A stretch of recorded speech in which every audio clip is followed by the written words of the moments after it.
주요 예배 오신 여러분 진심으로 환영하고 축복합니다. 오늘 또 예배를 통하여서 하나님께서 충만한 은혜, 회복시켜 주시는 은혜를 여러분의 심령과 가정 가운데 허락해 주시길 간절히 소망합니다. 저는 오늘 우리 어머님이 들려주시던 이라는 제목으로 은혜 나누고자 합니다.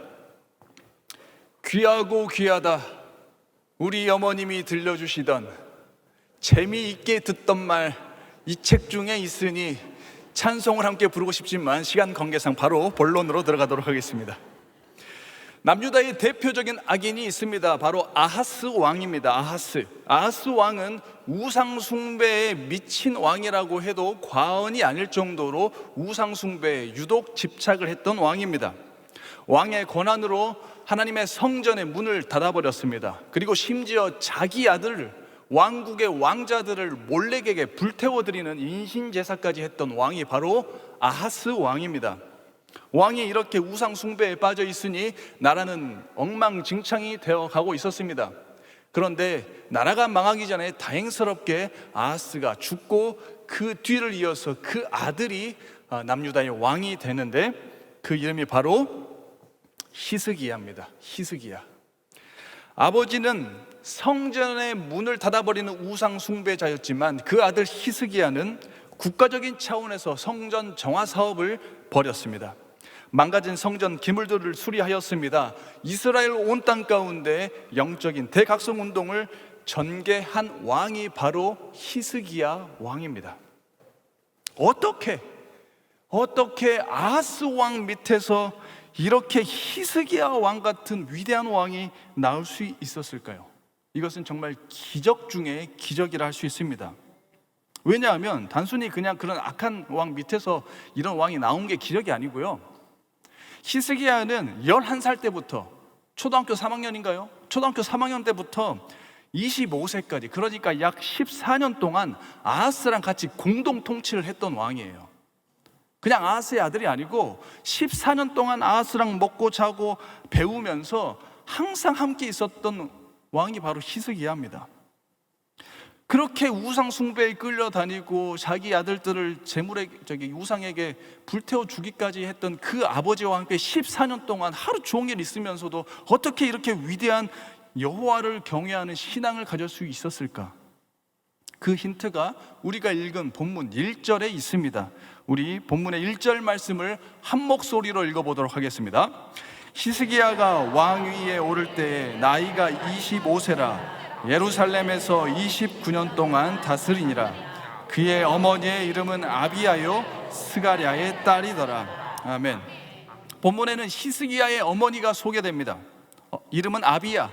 뜻은 하나님은, 여호와는 아버지시다 라는 뜻입니다. 아비야는 누구의 딸입니까? 스가랴의 딸입니다. 스가랴는 이사야 8장 2절에서 소개된 진실한 증인 제사장 중에 한 명, 그 스가랴와 동일 인물입니다. 이를 통해서 히스기야의 어머니 아비야가 어떤 신앙적인 유산을 가지고 살아왔는지를 알 수 있고, 아비야가 어떻게 히스기야를 키웠을지 우리는 예상을 할 수가 있습니다. 남편이라고 세워진 왕 아하스는 온 산당을 돌아다녔습니다. 자기 자식을 몰렉에게 불태워드렸던 왕입니다. 이런 남편 옆에 어린 히스기야가 매일같이 함께 있어야 됩니다. 과연 아비야는 넉넉히 그냥 가만히 있었을까요? 그렇지 않습니다. 아비야는 하루하루 애끓는 심정으로 하나님께 기도했을 것입니다. 왜냐하면 어떻게 보면 어쩌면 우리 아들을 잡아다가, 언젠가는 아하스가 미쳐가지고 히스기야를 잡아다가 제물로 드릴 수도 있는데 어떻게 그냥 가만히 있을 수 있겠습니까? 하나님, 우리 아들의 눈과 귀를 지켜주시고 아하스의 눈과 귀를 지켜주셔서 제발 우리 아들 보호해 주시옵소서. 저 우상 숭배의 현장 한복판에서도 하나님을 잊지 않도록 우리 아들의 마음을 지켜주시옵소서 기도하지 않았겠습니까? 아비야는 어린 히스기야를 만나 볼 때마다, 함께 간식을 먹을 때마다, 그리고 어린 히스기야를 품에 안고 잠에 들기 직전까지 수도 없이 어쩌면 이야기했을 것입니다. 히스기야야, 명심하거라. 산당의 신은 절대로 진짜 신이 아니란다.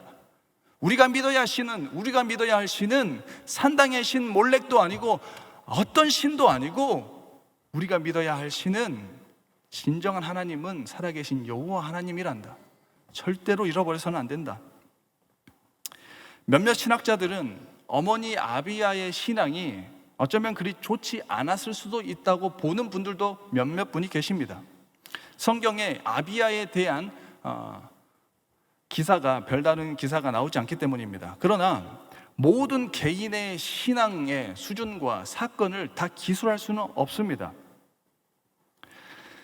그리고 아무리 보수적으로 생각을 해봐도 아하스와 1, 2년도 아니고 무려 14년을 함께 다니면서도 여호와 신앙을 유지할 수 있는 이유는 어머니의 신앙 교육이 아니라면 도저히 납득할 수 없는 부분입니다. 어머니의 기도는 힘이 있습니다. 어머니의 신앙 교육은 결코 헛되지 않습니다. 히스기야의 일뿐만 아니고 수많은 기독교 역사에 등장했던 위대한 하나님의 사람들의 그 삶 한복판에는, 그리고 그 삶 이면에는 어머니의 기도가 있고 어머니의 신앙 교육이 있었습니다. 마지막으로 이제 제 이야기를 끝으로 말씀을 맺고자 합니다. 우리 어머니가 지금 이 방송을 보고 있겠지만, 우리 어머니는 제가 만나본 그 어떤 권사님들보다도, 그 어떤 기도원 원장보다도 셉니다. 보통이 아닙니다. 어느 날 우리 어머니께서 선포하셨습니다. 오늘부터 우리 가정은 가정 예배를 드린다. 그날 이후 저는 타협 없는 예배를 강제로 드리게 되었습니다. 일주일에 7번 30분 이상 매일 가정 예배가 드려졌습니다. 저는 은혜와 감격이 아니라 정말 미쳐버릴 것 같았습니다. 하지만 감히 거부할 수는 없었습니다. 말씀드렸다시피 우리 어머니는 그 어느 누구보다도 아주 강하고 담대한 여전사였기 때문입니다. 제가 고1쯤이었습니다. 제 동생은 초등학교 5학년 때쯤이었습니다. 그때쯤 사달이 났습니다. 어느 날 저녁 가정 예배를 드리는데 저는 찬송을 부르고 싶지가 않았습니다. 그래서 안 불렀습니다. 제 일생에서 가장 위대한 도전이었습니다. 어머니는 눈을 부릅뜨셨고 다시 한번 1절을 부르기 시작했습니다. 저는 한번 사나이가 칼을 뽑았으면 끝까지 가야 된다는 생각을 했습니다. 그래서 다시 한번 4절이 돌아오기까지 입도 뻥끗하지 않았습니다. 또다시 1절, 또다시 1절. 여기서 밀리면 끝이라는 생각에 저는 끝까지 입을 다물었습니다. 찬송가 한 곡으로 가정 예배에서 40분이라는 시간이 흘렀습니다. 초등학생 제 동생은 얼굴이 울상이 되었습니다. 저도 사실 고민했습니다. 어떡하지? 여기까지 왔는데 어떻게 마무리하지? 이런 생각을 품고 입을 꾹 다물고 있었습니다. 그런 제 동생이 갑자기 찬송을 부르다 말고 한껏 짜증을 내면서 말했습니다. 그때 당시 표정이 잊혀지지가 않아요. 초등학교 5학년 제 동생이, 형 그냥 불러.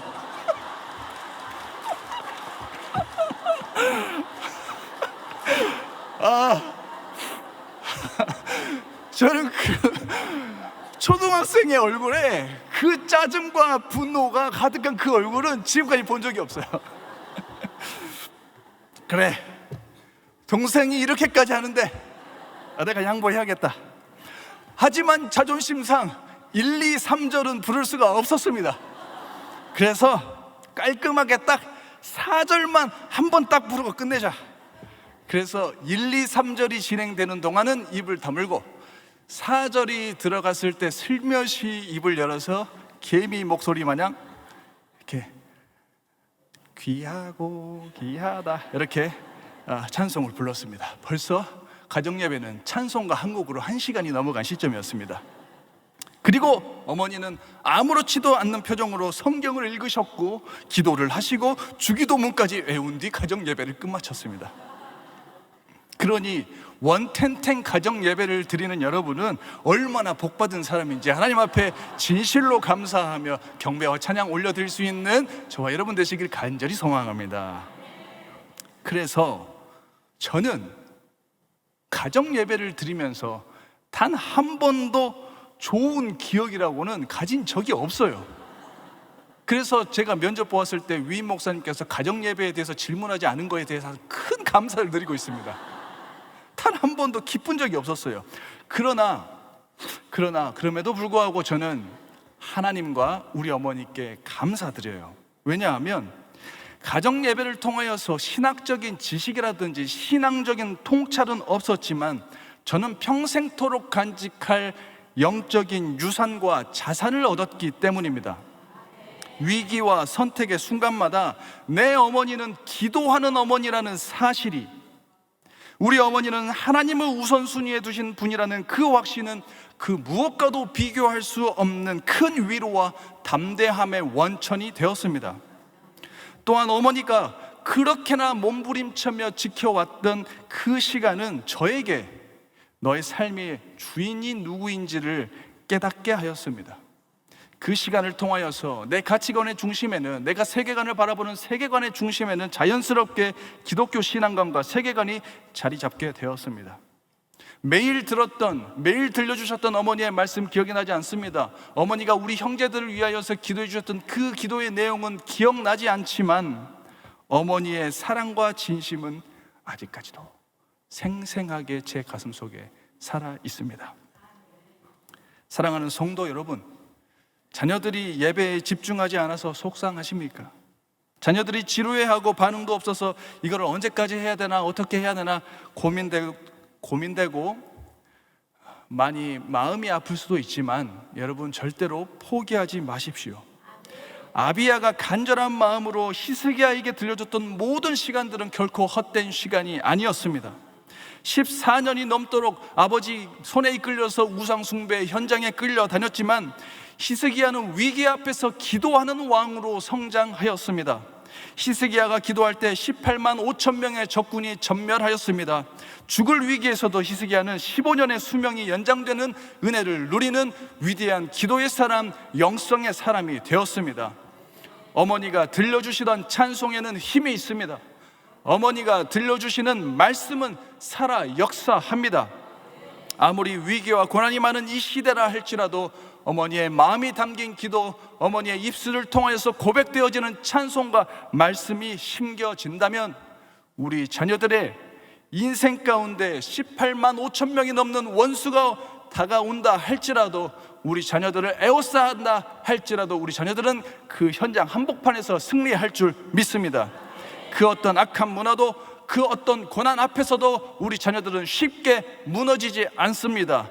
왜냐하면 전능하신 하나님의 손이 그 자녀들을 붙들고 가기 때문이며 자녀들의 심령 가운데 새겨진 하나님의 말씀이 우리 자녀들을 인도하기 때문입니다. 그러므로 낙심하지 말고 자녀들에게 생명의 말씀, 거룩한 찬송을 들려주십시오. 우리 자녀들의 심령에 새겨진 주의 말씀이, 주님의 은혜가, 그날에 느껴졌던 감정과 확신이 아하스 시대처럼 악하고 음란한 이 세대에서도 거룩한 하나님의 나라, 거룩한 하나님의 문화를 꽃피우는 위대한 하나님의 사람, 대한민국의 히스기야로 자라가게 하실 줄 믿습니다. 자녀를 위하여서 기도하며 자녀와 함께 찬송하는 그 입술에 하나님께서 권세를 담아주시기를 간절히 소망하며 믿음의 다음 세대를 키워가는 저와 여러분 되시길 주님의 이름으로 축원합니다. 기도하겠습니다. 하나님, 우리를 불러주셔서 주님의 말씀을 듣게 하시고 주의 말씀으로 자녀들을 양육하게 하시니 감사합니다. 아비야가 히스기야에게 보여주었던 그 사랑과 희생, 수고와 기도, 눈물과 땀을 주님, 우리도 본받아서 하나님, 우리 자녀들에게 어떤 반응도 보이지 않고 어떤 열매도 보이지 않은 것 같으나 끊임없이 포기하지 않고 우리 자녀들에게 주님의 말씀과 사랑과 생명과 은혜를 흘려보낼 수 있는 믿음의 귀한 어머니들, 귀한 믿음의 부모님들 될 수 있도록 축복하여 주옵소서. 자녀를 위하여서 기도하고 가정을 위하여서 기도하는 그 입술 가운데 권세를 담아 주셔서 우리 성도님들의 가정 가운데 위대한 히스기야와 같은 왕들이 끊임없이 배출되는 역사를 허락하여 주옵시고, 어머니의 기도를 통하여서 자녀들 가운데 하늘의 신령한 지식과 하늘의 신령한 지혜로 옷 입혀 주셔서 악하고 음란한 이 세대 가운데 서서 하나님께서 붙들어 주시는 그 은혜와 분별력을 가지고 하나님의 나라를 꽃피워내는 위대한 하나님의 사람들 될 수 있도록 주님 축복하여 주시옵소서. 모든 영광 주님께 올려드리오며 거룩하신 예수님의 이름으로 기도하옵나이다. 아멘.